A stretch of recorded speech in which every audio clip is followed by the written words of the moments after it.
దిగజారిపోతూ ఉంటే ఇంకా నిద్రపోతే మన తర్వాత తరం ఇక బాగుపడటం కష్టం. దానికి ఒక సరైనటువంటి దిశానిర్దేశాన్ని ఇప్పుడు మనం ఉన్నటువంటి తరుణంలోనే చేసి సరైన ఒక మార్గాన్ని మన తర్వాత తరానికి అందించే ప్రయత్నం మనం ఈరోజు తీవ్రంగా చేయాలి. ఏదో సింపుల్గా చేస్తే కూడా సరిపోదు.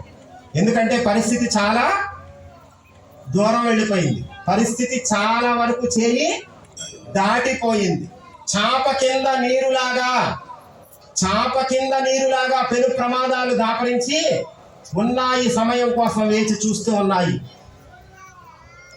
కానీ ఏమాత్రం భయం లేదు, మనకు నిశ్చింతగా ఉన్నాం.